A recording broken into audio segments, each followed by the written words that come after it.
Hello and welcome to the second episode of Professionals in Cars. Welcome back. I'm Dan Roy. Dylan Rooney, and we're excited to have you. We want to talk about very important topics, experiences that you may come across in your day-to-day life, typically surrounding what could happen at work, and scenarios you may find yourself in business or in the workplace. And we want to share our insights and experiences to help you guys through these situations. So what's today's topic? So the topic we came up with this week and for today is to discuss when or when not to hold the door open for when you're entering the office building. So this is something you can practice on a daily basis if you go to an office. How to properly and when to keep a door open going into your work building. I think for us, we definitely overanalyze and nitpick moments that may seem ordinary or just traditional, or situations that maybe you don't even think that often about. My thoughts about opening the door is you're walking into the office and you feel someone that's behind you, but you don't really know how far behind you they are. Maybe they're from a different company and you're heading to the same office building. So do you turn around, do you make the eye contact to gauge how far they are, and then once you get to the door, if they're really far behind, how long do you hold the door open? God. It's tough. And look, I don't know if anyone could be an absolute expert in this. I strongly believe chivalry is not dead and should be practiced as much as possible. So if there's anyone in front of me, male or female, if I can reach in front and try to hold the door open for someone else, I'll go about and do that. In regards to people being behind me, I try to actually use the door as a mirror at times. If they're 15, 20 feet behind me, of course I'm going to hold the door open for them. Would you say 15 feet's your cutoff in your mind? Yeah, because I don't want to put the person ever in a situation where they feel like now they have to put the hustle in. That's it, right? And then now they're hustling to get to the door. I don't think we can stress enough how stressful this is for people. My strategy is typically avoid. I walk fast typically. I'll try to increase my speed so I build enough buffer with the people I'm in front of. If there's somebody going slow in front of me, I will try to take as much time as I can before it looks just obvious that I'm not walking like a normal human. I hate someone to turn around and see me and then put them in a position as like, do I hold this or not? So I want to avoid holding the door. I want people to avoid not have to hold the door for me. So, God, all right. It's video 2 and he still hasn't figured out how to show his neck in the video.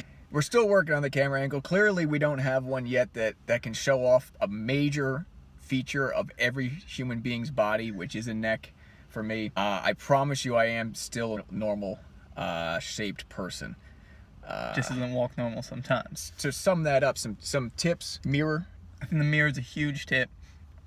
At least for me, I never want to put the other person in an awkward situation. I don't want to put them through that. So the mirror helps eliminate that, because I'm not going to hold the door open for someone that's 100 feet behind me. But if they're within that 20-foot range, of course, the door's being held. And I don't want people to sleep on the handicap button. It's an option. If it's not something that you can spiritually do, or if you're just morally against it, like Dylan, don't.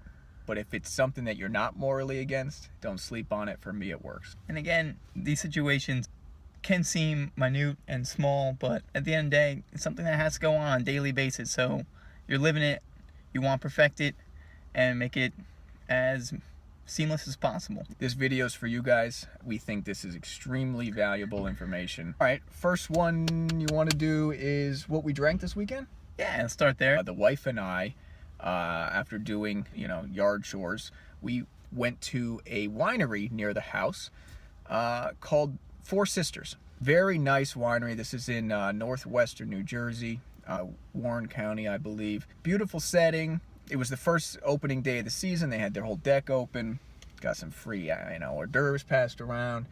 Music was playing. Really nice spot. We met the winemaker herself. She was doing the tasting. I tasted all 4 of their reds, Nice. Which was great. What I was impressed with both their wines and myself is that I could smell the difference of all 4. I could taste the difference of all 4, which meant a lot to her. But she has a great story in herself. Young girl, Went to college in the Finger Lake area, which we know is becoming a booming wine region. At an internship at one of the wineries up there. Applied over Craigslist. She moved back to Philly after college, applied on Craigslist to Four Sisters, started as an intern there, and then worked her way up to being the winemaker. I took back a bottle of their, I think it's called the Warren Hills, a light red, and we brought back one of their whites. I'm blanking on the name, which I apologize, should have refreshed that before this. But very refreshing, crisp, everything you want out of a nice white kind of summery wine. Very Highly nice. recommend it.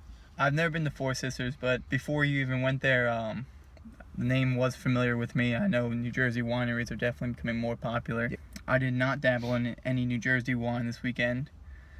My family does really enjoy some wines from California. And we have one family of wineries that we always have a go-to, and that's the Wilson family wineries out there. Okay. And one of their wines is Mazzacco.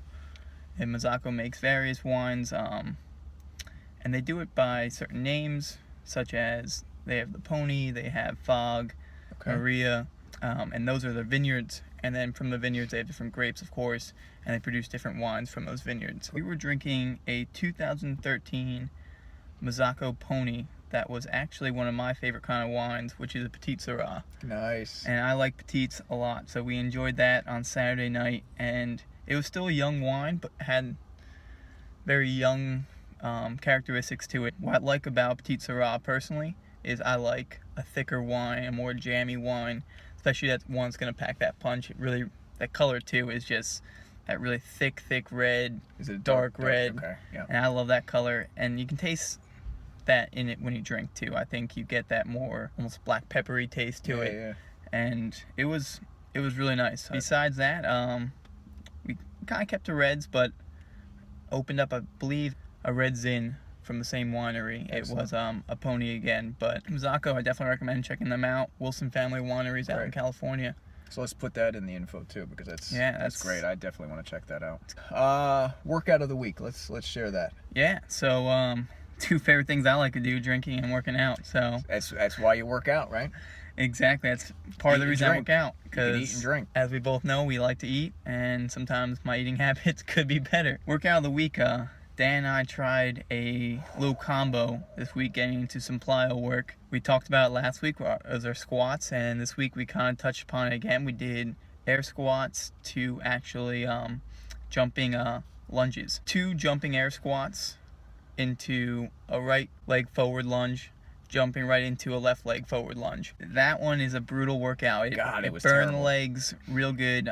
We tried doing it for minute-long intervals. Yes. With minimal break in between. A minute doing that is just ridiculous. A minute sounds quick, but a minute of the jumping and the lunging and the squatting, and do multiple sets of it over. I mean, it's a burn, but it was great. It was definitely a good one. So moving on to best thing we saw. What do you want to? Yeah, let's do best thing we saw all week. Best thing I saw all week. Again, hands down. The last time it was the Dancing with the Stars. This is hands down. Best thing I saw all week was the movie Keanu. I'm not a big movie goer. I go to probably the theater once a year, but I only go when I highly expect this to be probably one of the top movies of the year. And everything I saw out of the previews of Keanu, I said, I cannot go to this movie. I love Key and Peele. If you've never seen their show, you're doing yourself a disservice. Go see Key and Peele's YouTube clips. And I love cats. We have a cat at home. Love cats, love Key and Peele. There's nothing about this movie I was not going to like, and it lived up to everything. My wife and I went to see the 10:45 showing in the morning. Now, why 10:45 a.m. Sunday. Who does that? Nobody. We were the only ones in the serving theater. breakfast? Oh, we were the only ones in the theater. So no one does except for us. But it was awesome for so many reasons. One, nobody had used the bathrooms yet that day. So we went to Starbucks first, got a coffee, got a snack. I was able to go into the movie theater bathroom with still the blue water in the toilet. I mean, it was... And that's your number one reason for picking that time? It's now one of the reasons. Now that I know that, absolutely. Then we were the only ones in the audience, and one of the reasons my wife doesn't like going to movies that much with me is because I laugh very loud. I laugh very long. And when something I find really funny, I can't help that. So she gets embarrassed. The only ones in the theater, I had no shame She wasn't like, hitting me. She wasn't like, because it affects her time and then it affects my time later in the day because I get annoyed that she got annoyed. But only was in the theater. Laugh as loud as I wanted. It was great. Highly recommend Keanu. The best thing I saw all week is I just noticed actually yesterday, thanks to Uberfacts. Uberfacts, okay. Uberfacts is something I follow on Instagram, and they informed me that Kenya just this past, I believe, started on Saturday this past week, burned roughly $170 million worth of ivory. So they had a few piles set up where they poured kerosene or gasoline all over it and set all the tusks on fire. And the president of Kenya can be quoted saying, I'm probably butchering the exact words, but for us, elephants or ivory is more useful for us, or worth more when they're on their elephants. That's fantastic. So you have to love seeing something like that. A country that understands before even us, and a more developed country maybe even, understands the significance of the animals and not risking their extinction. I love that. So. That's great news. That is actually a very good thing. So that's definitely the best thing I saw this week. Awesome. All right. What are not enough people talking about? And you can lead off. Oh, wow. So in my opinion, I'm keeping everything pretty relevant to animals and I guess more specifically sea life. Yep. I saw in Chile that thousands and thousands or millions of sardines are just dying and washing up on the shores of Chile, and no one knows the reason yet.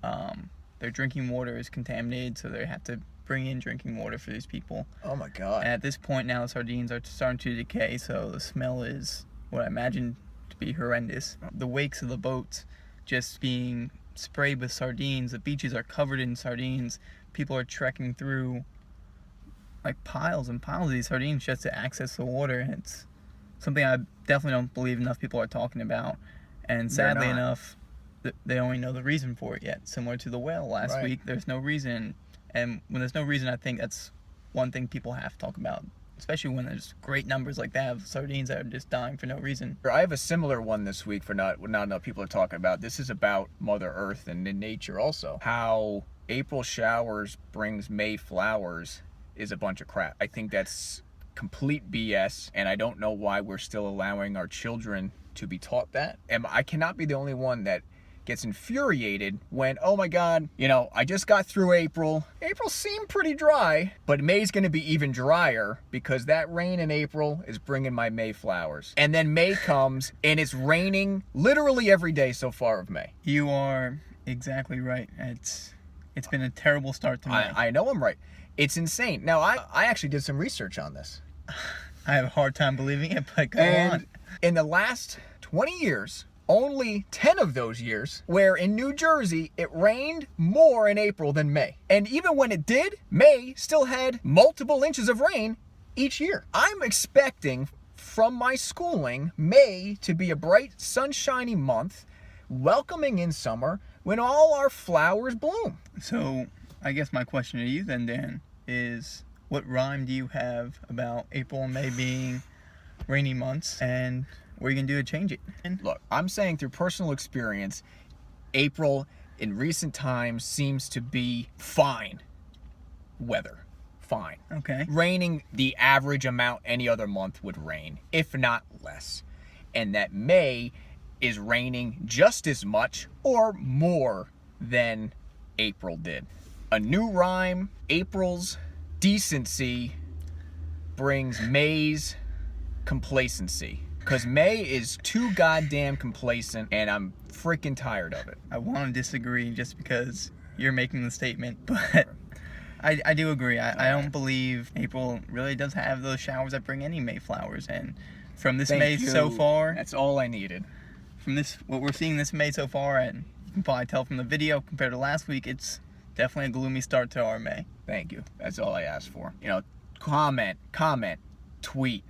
Let us know how you feel. But that pretty much sums up episode 2. Yeah, I think it was another successful episode. Successful. I hope you guys learned a lot about the etiquette of holding open a door and how to make the most of that stressful situation.